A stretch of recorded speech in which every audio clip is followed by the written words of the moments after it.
Hello, my friends. Welcome. I have a big announcement that occurred to me over the weekend that we've been doing our loops and scoops for since 2020. And yes, I know. And I have so been valuing our time and the focus and how we've been using our energy. And it occurred to me over the last couple of weeks that we're moving into a new phase of how to use this time.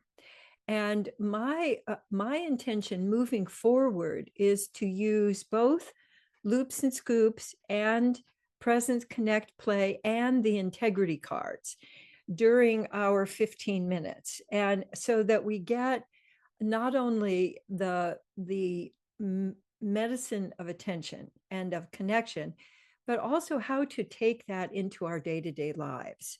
And so to have themes that we can play with during the week, because since we're more out in the world now, we're not just huddled with our community.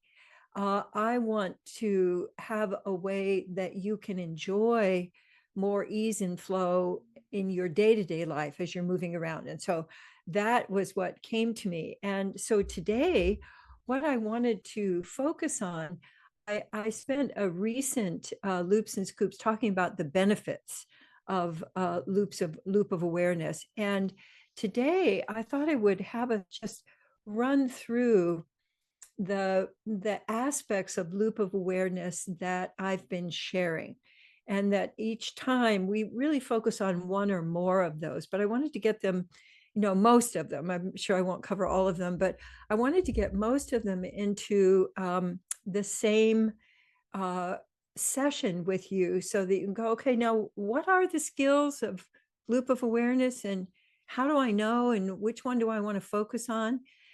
So that's what I wanted to do. So the the main benefit of all of the practices of loop of awareness is that you get to choose how and where you use your attention. And I think that's a huge issue today in society, because most of the time your attention, the intention is to capture your attention. And so all of the different ways to capture it with adrenaline and new stuff and all that uh, takes, it has taken me away, and I imagine it's taken you away from your choice about, oh, am I wanting to give attention to this? But there's just so much, neon that's going on. And so all of these skills, as you practice them, will enhance your ability to really be choosing, because your attention is such a major nutrient. And not just for you, but when you're solving problems, when you're interacting with other people, when you're giving and receiving feedback, your attention is the foundation for everything else. So what you're noticing in yourself, what you're noticing going on, what you're noticing when you're driving, when you're at the store. So all of those places are places where connection is really possible, but also connection with you and what's going on inside of you usually gets neglected. So the loop of awareness is, first of all, being able to shift between inside and outside. So let yourself just go ahead and practice what you understand of that right now, is that first you give attention to you. And I like to give attention to my body sensations. And by the way, this is recorded, so you can look at the recording later if it helps you to take notes. But I really invite you to do the practice and then take a note about it. Don't take a note about it and then forget to do the practice, because that's what's going to really make the difference. I have notebooks full of notes that aren't going to have any impact on my experience today, but the practice really will. So when you give attention to yourself, the two places that are the easiest and the most grounding are your breathing and body sensations.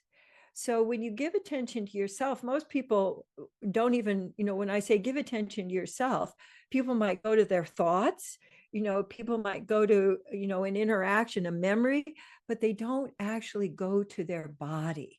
And when you give attention to your body sensations, it really expands your awareness, it expands your connection with you. And then when you give attention outside, I like to just give attention and see where my attention goes. So practice that for just a couple of in like a minute or so of giving attention to a body sensation or to your breath, and then giving attention to outside of you, and then back to you. And it's the shift that makes the difference. And so one of the cues that I've used with people is that whenever you notice where your attention is, go the other direction. And so if your attention is captured, you're not going to be able to shift it. But the practice of noticing will give you a doorway, will give you an opening to make that shift. And that's why I first call it the lurch of attention, because you're going to go, oh, I forgot, and then go the other direction. And then you'll get it, and then go the other direction. I have left this flap down because I know my cat knows how to go through it. And so she's trying to get me to come over and open the door, but I'm not going to do it. So we're at that phase of our training. Who's training whom? So that was what I noticed when my attention went out. It went behind me. So we always think of it going out in front of you. One of the things that's been so valuable for me is that I love the way there's a cat tail right in front of one of our participants' face, which is very amusing. She's sticking her butt in the Zoom. That's a cat move. That's like, I am more important than what you are doing right now. So when you're giving your attention out, one of the other aspects is what I call laser and fan. So when you're giving your attention out, let it first like laser out. Like I'm looking at a bush that's outside of the window that has a beautiful flower on it. I'm kind of voomp and letting my attention land on that. And then I can laser into, where am I feeling the most openness inside me? But I can also fan out. And that's what I do when I'm driving, is that I let my attention fan. And then I can notice something will catch it, and then I'll laser in and then fan. So that's another one of the skills that's incredibly valuable. It helps keep you safe. It allows you to notice the opening, because most of the time, in the world now, things are pretty crowded. And you might think, oh, there's just too many people, it's too crowded. But when you're looking for the opening, you'll find the opening. So another one is that you can actually, so on one of these things I do is I layer them for myself as I'm practicing. So first I want to get the shift. And then what you might notice is what stops your shift. And you can get all involved in that and get distracted by the thing that captured your attention and forget to make the shift. So that in itself, just coming back to the shift, that can, keep you in ease and flow and circulating your attention for a long time. And when you're ready to add other things, another skill we've looked at is that you can actually shape your attention. If you're wanting to give attention, someone is maybe in a delicate place, or you can sense that there's a lot of feeling there. It's like you don't want to whomp them with your attention, but you can shape your attention, that it's more like a gentle touch. You can shape it that it's like a hug. You can literally shape your attention. And one of the things I like to do is to let my attention come around the person. So I'm letting it be like a virtual hug. And so let yourself go ahead and practice that. So give somebody who's on the call a virtual hug with your attention, letting it go around them. So, and if it helps you to use, I gesture a lot, you might have noticed. And if it helps you to gesture with your attention, you can certainly do that, especially during your practice. And then when you're out in the world, like I was just recently on a trip, and so I had so much time in the when I was in airports, and seeing people I hadn't known. I was at a conference where all these people I didn't know, and loop of awareness was just so valuable. I taught them how to do it, but I was doing this, and it led me to, oh, this person is really, something is emerging here that I want to give my attention to. So fanning and focusing can also be, oh, something is arising here. And then what usually people do is then get lost in that and forget to come back to them. So adding the shift anytime will allow you to keep looping. One of the other skills about loop of awareness is actually landing your attention. So when you send your attention out, do you let it go to the thing you're wanting to give attention to? And when you come to you, do you actually let it land in you? It's like water going into the earth. Do you really let it soak in, or does it kind of bounce off? I think most of the attention that goes on in the world today is bounce off. That there's a little but the nourishment of attention. I was just thinking, when I make a piece of toast and I have it at just the temperature that the butter can go soak in. And if I just put it on the top, it falls off, but I have to give it time to soak in so that I have the most delicious combination, of the melted butter and the crispy toast, that's just right. And your attention can be shaped in just that way, that you can give attention to, delicately or very forcefully, because I've also used it to communicate no. So people talk about boundaries. You can create a boundary with your attention. And the way that I can use my attention, people don't mess with me. And that's been true for a very long time, out in the world, traveling in many different countries. It's because of the way that I am in charge of my attention. And that, I think, makes a huge difference. So the landing also lets you know, like if you're interacting with someone and you're trying to solve some kind of an issue, or you're creating something together, when you're giving your attention, you want to know that your idea landed.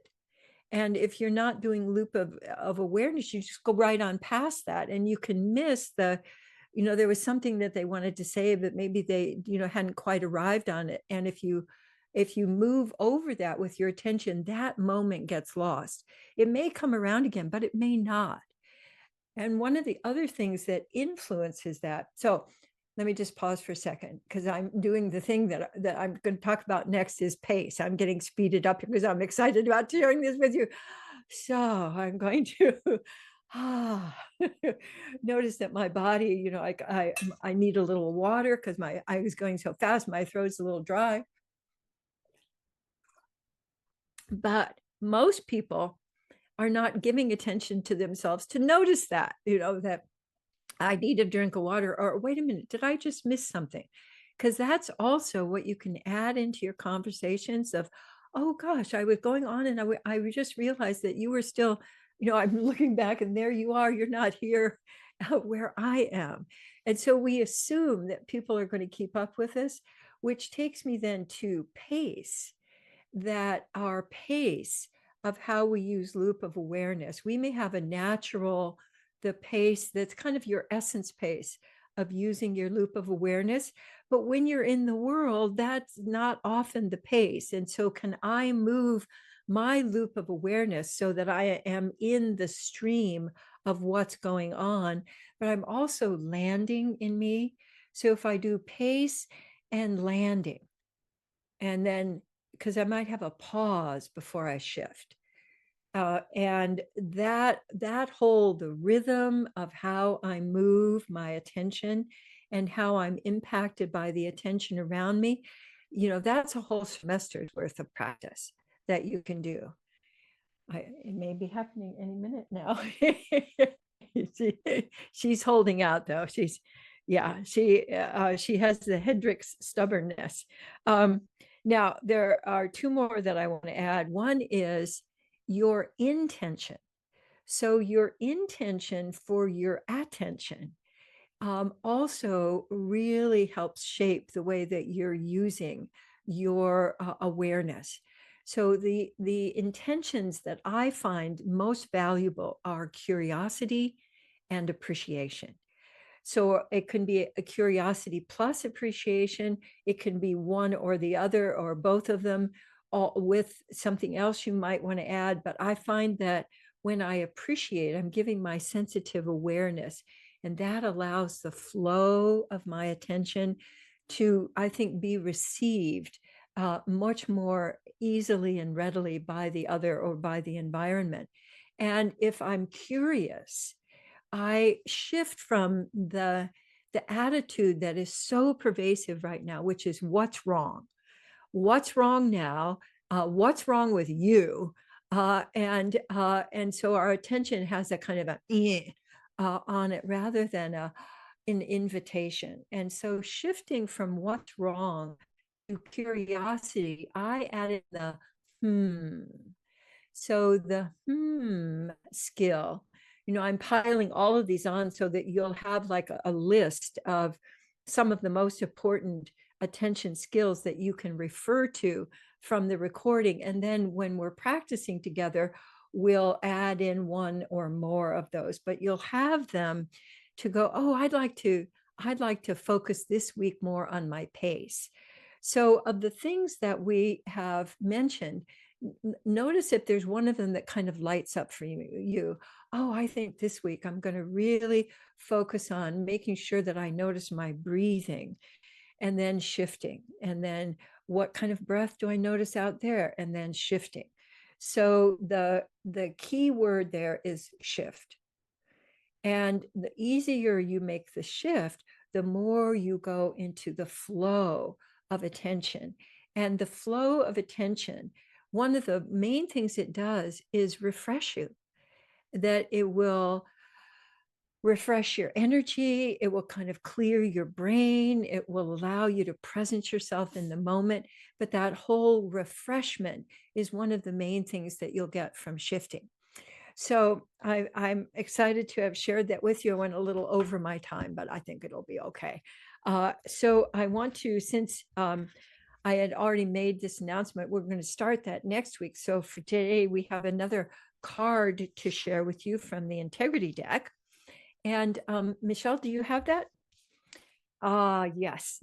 I look at these and I go, oh, this is my favorite. And then I look at another one and I go, oh, this is my favorite. And so I'm just appreciating the whole, all of the time that we spent putting this together. So I'd love for you to look at this card and then just notice, you'll give attention to the card and then shift to giving attention to your body sensations and your breath, and then shift to looking at the card again and kind of letting your attention scan it, letting your attention be soft or letting it be laser-like, and then shifting back to you.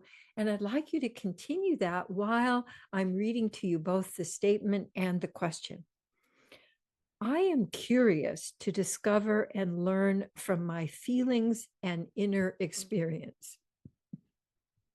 I am curious to discover and learn from my feelings and inner experience. And the question, how can I learn to locate emotions accurately in my body? Anger in my neck and shoulders, sadness in my chest and throat, fear in my belly. So you can notice now, if you're looking at the faces again, oh, they're expressing a feeling. And one of the aspects of your loop of awareness and landing it is your body sensations can let you know if feelings are arising. But here's the cool thing. If you're doing loop of awareness, your loop of awareness can alert you that the person that you're interacting with is having feelings emerge. And then you can bring your awareness to how you experience that in you and opening up to letting it be all right for feelings to emerge. And I find that opens the flow for others, not just me. So the practice here is from the emotional literacy part of the deck. And I find that emotional literacy, uh, one, we've been taught for many, many years, like in corporate, leave your feelings at the door. Don't bring your feelings here. We don't need your feelings. Or feelings are just going to get in the way. If we could just get rid of feelings. In fact, I had a couple come in once for counseling, and the man said, if you could just, I'd like you to help her get rid of her feelings, because if she didn't have so many feelings, everything would work so much better for us. And so it was like, whoa, this, in my head, I went, prognosis, not very good, so for them staying together. I don't exactly remember what happened to them, but I don't think it was good. So emotional literacy, your loop of awareness really is all about your body sensations. So somebody was asking me the other day, well, what's the difference between body sensations and emotions? And in my experience, your feelings are actually your body sensations. Your emotions are body sensations that have moved together along the same track for literally thousands of years. So the body sensations here in your shoulders, you've inherited those body sensations of anger are gathering up the back of your body, and they get your hackles up. And the feeling of heaviness and that, or tightness in your throat and heaviness in your chest, those are about sadness, but those are the body sensations of, tightness in your throat, a lump in your throat, a sense of carrying something heavy, a sense of something dripping. Those are body sensations. So emotions are body sensations that kind of camp out together.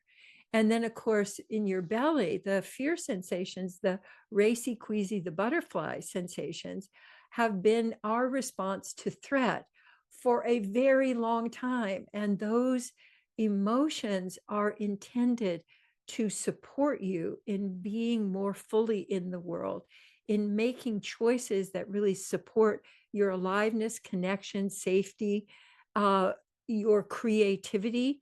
So we've been taught that feelings, people talk about feeling your feelings, and I want to do a whole, in fact, I want to do a whole bridge class on feelings, because the word feeling is so misused to express all kinds of things that are not really feelings. So as you're exploring shifting your loop of awareness, both into the world and to you, you're going to contact body sensations moving together and feelings. And one of the ways that I can do what I do in the world is that I can see them emerging. I can feel them emerging, and it allows me to be with what is emerging in me, in the group, with others. And it's an incredible assist to bring your emotions, your body sensations with you, rather than living your life from your head and expecting others to do that. So the practicing of giving attention to your body sensations, that shift we were talking about, and then your body sensations in your breath, and then noticing what might be happening over there, what's emerging, will deepen your connections with yourself and others tremendously as you're practicing it. And here's one other thing, is that it doesn't matter if you're awkward at it. Your intention is more powerful than the way that you do it. And so if your intention is to connect, that will be received.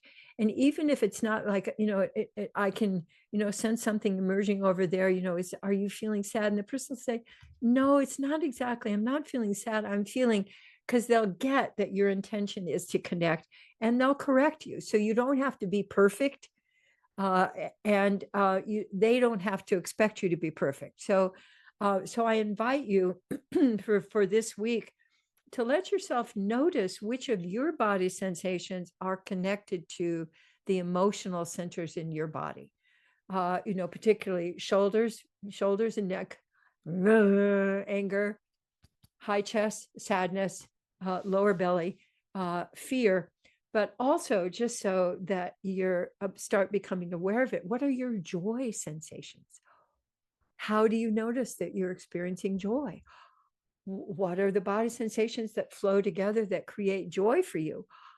And I'll have an answer for you next week from my experience, but I want you to tune into that this week for your experience. All right. So I'm going to leave you to discuss. Thank you so much for being on the adventure. And we're going to continue, but just more amplified and more possibilities. All right. Mwah. Take care.